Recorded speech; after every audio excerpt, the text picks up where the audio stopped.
जहाँ कौन सा कंट्री ऐसी है जहाँ पे फेडरलिज्म है, और वो कैसे फेडरलिज्म बन गया। अगर कोई स्टेट अलग थी पहले और दूसरे उसके बाद वो किस तरह किसी के साथ मिली, ठीक है ना। पहली किस्म की फेडरेशन जो है उसको हम बोलते हैं कमिंग टुगेदर फेडरेशन। उसको क्या बोलते हैं?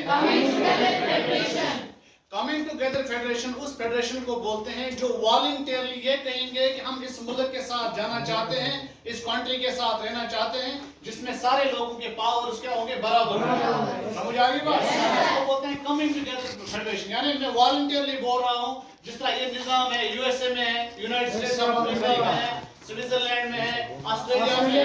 यहाँ पे कौन सी फेडरलिज्म की किस्म है?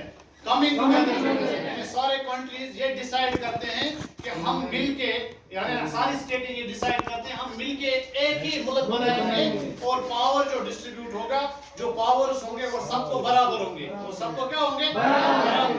जितने पावर स्टेट यूएसए में एक स्टेट को होंगे, उतने ही दूसरे को होंगे, उतने ही तीसरे को होंगे, सारे स्टेटों को क्या होंगे? बराबर पावर्स होंगे। तो जब वॉलंटियरली स्टेट्स ये डिसाइड करेंगे कि हम इस कंट्री के साथ रहेंगे, इस प्रिंसिपल के साथ, इस उसूल के साथ कि हमारे पावर्स क्या होंगे? बराबर। उसको हम बोलेंगे कमिंग टुगेदर फेडरेशन, ठीक है ना। दूसरी फेडरेशन है उसको बोलते हैं होल्डिंग टुगेदर फेडरेशन। यानी स्टेटों को हम अपने साथ रखते हैं। जिस तरह आप देखोगे हमारे यहाँ पे रूम में यहाँ पे होल्ड लगा है ना, होल्ड करके रखा है किसी चीज को, तो होल्ड ने किसको होल्ड करके रखा है? लैंप को रखा है। इसी तरह सेंट्रल गवर्नमेंट जो होती है वो बाकी स्टेटों को अपने साथ रखती है। तो इंडिया इसकी सबसे अच्छी मिसाल है। इंडिया में जो फेडरेशन है उसको हम बोलते हैं होल्डिंग टुगेदर फेडरेशन। पकड़ के रखना यानी अपने साथ जोड़ के रखना। इसमें स्पेन भी है, इसमें बेल्जियम भी है, बेल्जियम में, स्पेन में और इंडिया में। ये वाली एग्जांपल है किसकी? Holding together federation. इन्होंने बाकी स्टेटों को बताया है कि आप हमारे साथ हो। इसमें और इसमें अब ये फर्क है, जो कमिंग टुगेदर फेडरेशन होती है उसमें सबको बराबर पावर्स होते हैं। जो होल्डिंग टुगेदर फेडरेशन है इसमें सेंट्रल गवर्नमेंट को ज्यादा पावर होंगे और स्टेट गवर्नमेंट को उससे कम पावर होंगे। आया समझ? कितनी किस्म की फेडरेशन है? नंबर 1 कमिंग टुगेदर फेडरेशन की एग्जांपल कौन कौन सी कंट्री है? और होल्डिंग टुगेदर की ठीक है। अब हम आएंगे अपनी कंट्री पे, इंडिया पे, क्योंकि हमारा कंसर्न जो इस वक्त है इंडियन गवर्नमेंट है। इंडिया के कॉन्स्टिट्यूशन में कहीं पर भी ये नहीं लिखा है कि हमारी गवर्नमेंट जो है वो कौन सी गवर्नमेंट है, फेडरल गवर्नमेंट है, लिखा नहीं है कॉन्स्टिट्यूशन में। लेकिन जो भी हमारे कॉन्स्टिट्यूशन के मेन फीचर्स हैं, मेन चीजें हैं, उससे हमें खुद ये समझ आता है इंडिया में भी फेडरलिज्म ही है, इंडिया भी फेडरेशन है। क्यों? फेडरेशन में हम क्या करते हैं? पावर डिस्ट्रीब्यूट कर रहे हैं। क्या इंडिया में पावर डिस्ट्रीब्यूट होता है? सेंट्रल गवर्नमेंट में होता है, स्टेट गवर्नमेंट में होता है, यस सर, ठीक है ना। अब हम आएंगे, सबसे पहले हमारी जो गवर्नमेंट होती है इंडिया की, उसको हम बोलते हैं यूनियन गवर्नमेंट। उसका दूसरा नाम है सेंट्रल गवर्नमेंट। ठीक, यूनियन गवर्नमेंट हो या सेंट्रल गवर्नमेंट हो, इसी को हम यूनियन ऑफ इंडिया बोलते हैं। क्या बोलते हैं? यूनियन ऑफ इंडिया बोलते हैं। तो दूसरी गवर्नमेंट जो हमारी होती है वो होती है स्टेट गवर्नमेंट। इसको हम दूसरी जबान में प्रोविंशियल गवर्नमेंट कभी कभी बोलते हैं, ठीक है ना। Yes sir. हमारे यहाँ पे सेंट्रल गवर्नमेंट है, दूसरी है स्टेट गवर्नमेंट है, और तीसरी कौन सी गवर्नमेंट है? पंचायत गवर्नमेंट। इसको पंचायत बोलते हैं, इसको क्या गवर्नमेंट बोलते हैं? Local government. इस गवर्नमेंट को हम लोकल गवर्नमेंट बोलते हैं। क्या बोलते हैं? Local government. लोकल गवर्नमेंट, ठीक है ना। ओके, ये लोकल गवर्नमेंट। तो अब हमारा जो निजाम है, पहले सबसे पहले यूनियन गवर्नमेंट का, दूसरा है स्टेट गवर्नमेंट, तीसरा है लोकल गवर्नमेंट। लोकल गवर्नमेंट में दो चीजें आती हैं, एक आती है पंचायत, दूसरी आती है म्युनिसिपैलिटी। पंचायत तब होंगे जब विलेज में गांव की बात हम करेंगे, और म्युनिसिपैलिटी तब होंगे जब टाउन की बात हम करेंगे। यहाँ तक आया? Yes sir. अब चलेंगे हम आगे। तीन चीजें हमने देखी यहाँ पे। एक हमने देखा हमारे पास सेंट्रल गवर्नमेंट है, यस सर, दूसरी जबान में उसको हम यूनियन गवर्नमेंट है, यस। दूसरा हमारे पास स्टेट गवर्नमेंट है, तीसरा हमारे पास लोकल गवर्नमेंट है ना, यस सर। अब कौन सी गवर्नमेंट का जो इदारा है, चाहे वो यूनियन हो, चाहे वो स्टेट हो या गवर्नमेंट लिस्ट हो, कौन कहाँ कानून बना सकता है, ये इम्पोर्टेंट है, यस सर। परसों मैंने आपको ये बात समझाई भी थी। अगर कभी डिस्प्यूट हो जाएगा स्टेट गवर्नमेंट के दरमियान और सेंट्रल गवर्नमेंट के दरमियान, तो किसका चलेगा वहाँ पे? Central government. किसका चलेगा? Central government. अब पहले कानून जो बनाएंगे, जो पहले लेजिस्लेटिव बॉडी होती है जो सेंटर के लिए लॉ बनाते हैं और वो लॉ पूरे मुल्क में लागू हो जाते हैं। यस सर, ठीक है ना। उस लिस्ट को जिस लिस्ट में वो बना सकते हैं काम, उसको बोलते हैं हम यूनियन लिस्ट। जहाँ पे सेंट्रल गवर्नमेंट कानून बना सकती है, यानी जहाँ उसको यूनियन गवर्नमेंट भी बोलेंगे या सेंट्रल गवर्नमेंट। जिस जगह पे, जिस एरिया में जहाँ पे इनका प्रोविजन हो सकता है ये लॉ बनाएंगे, उसको हम बोलेंगे यूनियन लिस्ट। क्या बोलेंगे? Union list. इसको हम यूनियन लिस्ट बोलेंगे। और यूनियन लिस्ट में कुछ चीजें हैं यहाँ पर जो यूनियन गवर्नमेंट बना सकती है। सबसे पहले यूनियन लिस्ट में आ जाता है डिफेंस।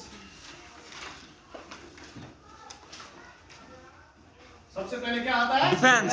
यानी मुल्क की जो डिफेंस के जितने भी लॉ बनेंगे, जितने भी पॉलिसीज बनेंगे, जितने भी कोई रूल बनेगा, वो कौन गवर्नमेंट बनाएगी? Union government. जिसका आर्मी का मसला होता है, कितनी आर्मी हमारे पास होनी चाहिए, कितने बॉर्डर पे फौज होनी चाहिए, उनका बजट क्या होना चाहिए, उसकी क्या पॉलिसी बनेगी, वो यूनियन लिस्ट में आ जाएगा। दूसरा जो इसमें आ जाता है, किसमें? यूनियन लिस्ट में वो आता है फॉरेन अफेयर्स। क्या आता है? Foreign affairs. दूसरे मुल्कों के साथ रिश्ता सर। फॉरेन अफेयर्स बोलते हैं हमारी दूसरे मुल्कों के साथ क्या ताल्लुक रिश्ता, क्या रिलेशन रहेगी। मिसाल के तौर पे बोलूंगा मैं, अभी हमें जापान के साथ कैसी रिलेशन रखनी है, पाकिस्तान के साथ कैसी रिलेशन रखनी है, चाइना के साथ कैसी रिलेशन रखनी है, ट्रेड कैसे करना है, बिजनेस कैसे करना है। Yes sir. इसका कानून जो बनाएगा सेंट्रल गवर्नमेंट जो बनाएगा वो सेंट्रल गवर्नमेंट। Yes sir. कहेंगे यूनियन गवर्नमेंट बनाएगी। तो वो पूरे मुल्क के लिए होता है, वो खाली एक स्टेट के लिए नहीं होता। इसके बाद मुल्क की जो बैंकिंग होती है, मुल्क की क्या होती है? बैंकिंग। बैंकिंग पता है ना? Yes sir. बैंकिंग की जो पॉलिसियां बनती हैं वो भी कौन बनाएगा? Central government. वो भी किस लिस्ट में आएगा? Union list. बैंकिंग जो है इंपॉर्टेंट है। इसके अलावा कम्युनिकेशन भी इसी में आएगा। क्या आएगा? बातचीत।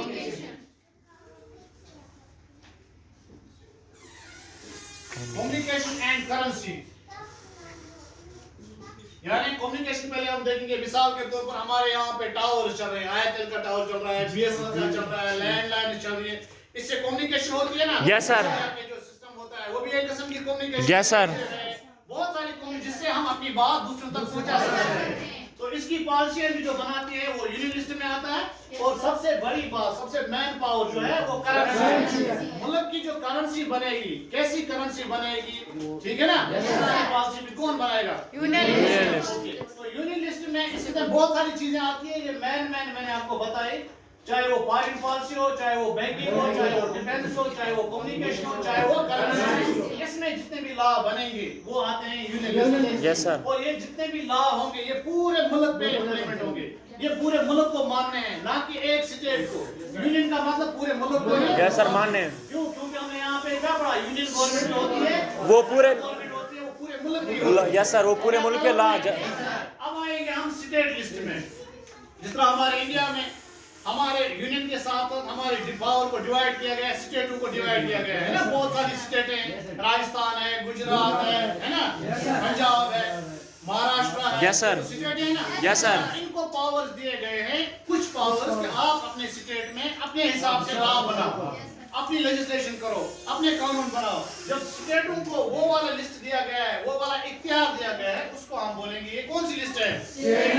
क्योंकि स्टेट के नाम से है तो हम बोलेंगे यहाँ पर स्टेट की लिस्ट हो सकती है। सबसे इंपॉर्टेंट ये लोकल इंपॉर्टेंस के इशू बना सकते हैं, जो इनकी लोकल मसले होंगे। तो सबसे इंपॉर्टेंट इसमें क्या आता है? इसमें आता है पुलिस। इसमें क्या आता है? पुलिस। एक आता है इसमें पुलिस। आपने पढ़ा होगा, जब आप अपनी बाहर जाओगे तो इंडिया आर्मी की अगर आप बेज पढ़ोगे तो उसको लिखा होता है इंडियन आर्मी, लेकिन पुलिस को क्या लिखा होता है? जेएंड के पुलिस। अगर आप महाराष्ट्र में जाओगे तो वहां की पुलिस को क्या लिखा होगा? महाराष्ट्र पुलिस। दिल्ली में जाओगे तो क्या लिखा होगा? दिल्ली पुलिस लिखा होगा ना। इसी तरह पुलिस, क्योंकि ये एक लोकल मसला है, यानी लोकल स्टेट का इशू होता है, इसलिए पुलिस के लिए जो भी पॉलिसी बनाएंगे वो कौन गवर्नमेंट बनाएगी? State government. स्टेट गवर्नमेंट बनाएगी। दूसरा जो होता है ट्रेड, तिजारत। यानी एक स्टेट में ट्रेड की पॉलिसियां जो बना सकते हैं वो स्टेट ही बना सकती है, ट्रेड के लिए वही पॉलिसी बना सकती है। इसके अलावा कॉमर्स से एग्रीकल्चर में इंपॉर्टेंट चीज एग्रीकल्चर तो पता है ना। Yes sir. किसको बोलते हैं? हाँ, खाली खेती बाड़ी को नहीं बोलते हैं।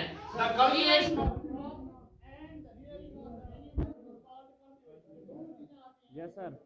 खाली खेती बाड़ी को हम एग्रीकल्चर नहीं बोलते। ये बात याद रखना, ये कंफ्यूजन होता है बहुत सारे बच्चों को।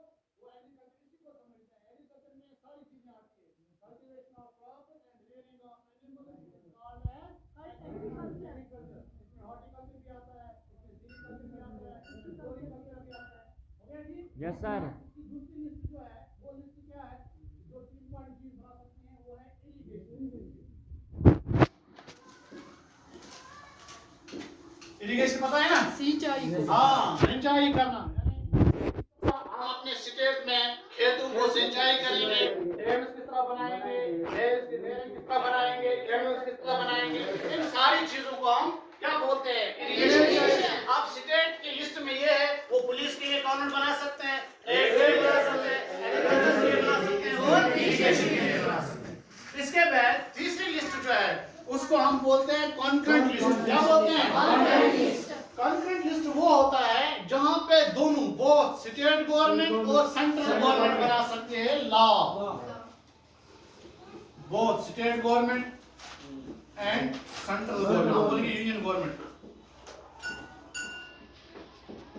जहां पे सेंट्रल गवर्नमेंट को भी और यूनियन गवर्नमेंट को इख्तियार दिया जाता है कि आप यहाँ पे लेजिस्लेशन कर सकते हो। You are free to make any law whether it belong to central government और स्टेट गवर्नमेंट। कुछ चीजें ऐसी होती हैं जो कॉमन होती हैं, दोनों वहाँ पे लॉ बना सकते हैं। ठीक है ना? Yes sir. क्या बोलते हैं उसको, कन्फ्यूजन की बात है कि अगर स्टेट गवर्नमेंट भी बनाएगी कानून और सेंट्रल गवर्नमेंट भी बनाएगी कानून, और सेंट्रल गवर्नमेंट बोलेगी हमारा चलना चाहिए और स्टेट गवर्नमेंट बोलेगी हमारा चलना चाहिए। मैं मिसाल दूंगा, एक मिनट। सेंट्रल गवर्नमेंट में एक लॉ बन रहा है किसके लिए, इरिगेशन के लिए, या हम बोलेंगे एग्रीकल्चर के लिए। ठीक, वो बोलते हैं पंजाब को आप ये इंप्लीमेंट करो, पंजाब वाले अपना लॉ बनाते हैं इरिगेशन के लिए। अब यहाँ पे दोनों का इख्तियार है ना कॉन्करेंट लिस्ट में। कॉन्करेंट लिस्ट में मैंने क्या पूछा, स्टेट गवर्नमेंट। अब कंफ्यूजन क्या है यहाँ पे, दोनों बनाएंगे, अब किसका लॉ चलेगा? हाँ, क्योंकि उसका लाभ पूरे मुल्क पे चल, क्योंकि सेंट्रल गवर्नमेंट के पास ज्यादा पावर है as compare to state government. तो कॉन्करेंट लिस्ट में बहुत सारी चीजें होती हैं, जिनमें एक होता है, हम देखेंगे एजुकेशन की policy.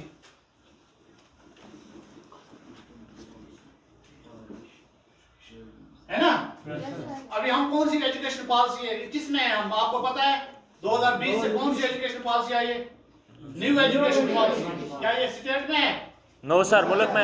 Yes sir. Education policy पूरे मुल्क में लागू की गई है। हालांकि स्टेट अपना भी बना सकती थी ना। Yes sir. स्टेटें बनाती हैं पॉलिसियां, फिर सेंट्रल गवर्नमेंट भी कोई एजुकेशन की पॉलिसी लाती है, उस वक्त हमें सेंट्रल गवर्नमेंट की पॉलिसी को क्या करना है, अप्लाई करना है, उसी को मानना है। हो गई एक बात। कॉन्करेंट लिस्ट में एजुकेशन आता है, यानी एजुकेशन पे ये दोनों बना सकते हैं, लॉ बना सकते हैं या अपनी स्कीम में बना सकते हैं। दूसरा जो है यहाँ पे वो है फॉरेस्ट।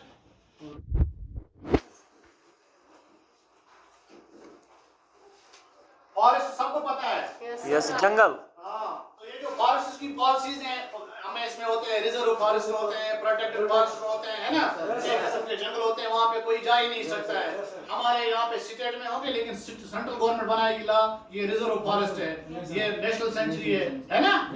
तो एजुकेशन की पॉलिसी और फॉरेस्ट की पॉलिसी ये दोनों में आ जाता है, कॉन्करेंट लिस्ट में भी आ जाता है और स्टेट गवर्नमेंट में भी आ जाता है। ठीक है ना, सॉरी, सेंट्रल गवर्नमेंट में आता है और किसको आता है, यूनियन गवर्नमेंट को भी आता है।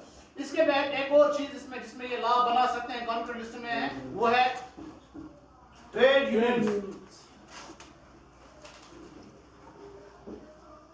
ट्रेड यूनियन इतना आसान, जो बिजनेस बड़े बड़े ट्रेडर्स होते हैं ना, तिजारत करने वाले, जिस तरह आपने देखा होगा सोमो ड्राइवरों की अलग यूनियन होती है। Yes sir. सोमो ड्राइवर्स यूनियन, बस वालों की अलग, है ना, हर एक की यूनियन होती है, एम्प्लॉयज की भी यूनियन होती है। जिस तरह हमारी यहाँ पे जोन में बहुत सारी यूनियन चलती हैं, है ना, या फार्मर्स चलती हैं, इस तरह इनके लिए कौन सा कानून रहेगा, वो स्टेट गवर्नमेंट भी बना सकती है और सेंट्रल गवर्नमेंट भी बना सकती है। ठीक है ना। तो इसमें इसके अलावा एक सबसे इंपॉर्टेंट चीज है मैरिज का, शादियों के लिए जो कानून बन सकते हैं वो सेंट्रल गवर्नमेंट भी बना सकती है और एडॉप्टेशन, किसी को लेते हैं ना, एडॉप्ट कर दिया, कोई बेटा नहीं होता है या बच्चे नहीं होते हैं, वो एडॉप्ट करते हैं ना, तो उसके लिए भी जो कानून बना सकते हैं स्टेट गवर्नमेंट भी बना सकती है और सेंट्रल गवर्नमेंट भी बना सकती है।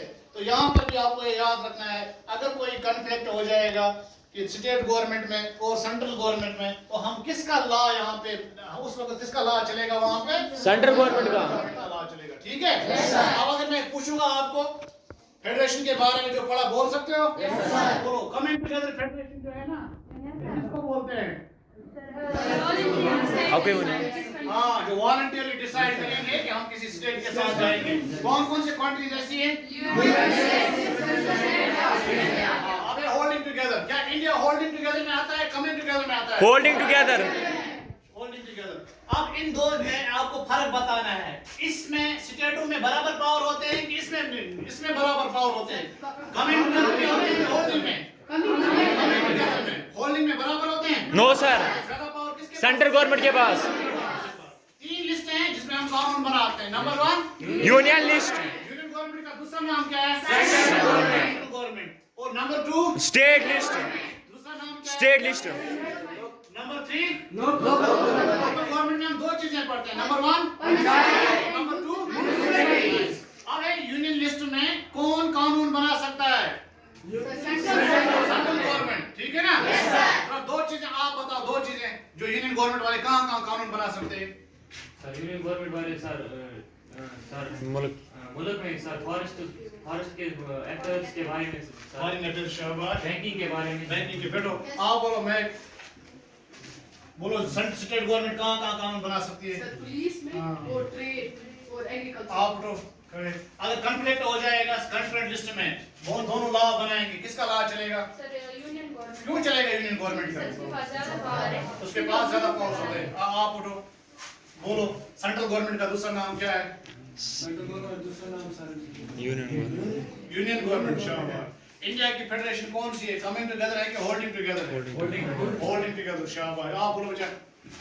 इन चीजों में मैंने आपको बताया, एक गवर्नमेंट है पंचायत और म्युनिसिपलिटीज। ये किस गवर्नमेंट में आता है? लोकल गवर्नमेंट में। शाबाश। परसों मैंने आपको बताया था लोक पंचायत का हेड कौन होता है? सरपंच। सरपंच होता है। ठीक है ना? इसके ऊपर कौन होता है? सरपंच के ऊपर कौन होता है? चेयरमैन। चेयरमैन होता है? BDC chairman. ओके, बैठ जाओ नीचे। कोई है वॉलंटियरली जिसको कोई क्वेश्चन है, जिसको समझ नहीं आया कोई? ठीक है, चलो कल मैं ये पूछूंगा जिस तरह आज मैंने बताया ना, मैं क्लास क्वेश्चन इसके करूंगा, यहाँ से उल्टा बोलूंगा मैं। ठीक है, जिस तरह मैंने लिखा है यहाँ कमिंग टुगेदर फेडरेशन, मैं खाली कमिंग टुगेदर फेडरेशन लिखूंगा, आपको बोलना है किस किस मुल्क में है। Yes sir. You're up first, sir.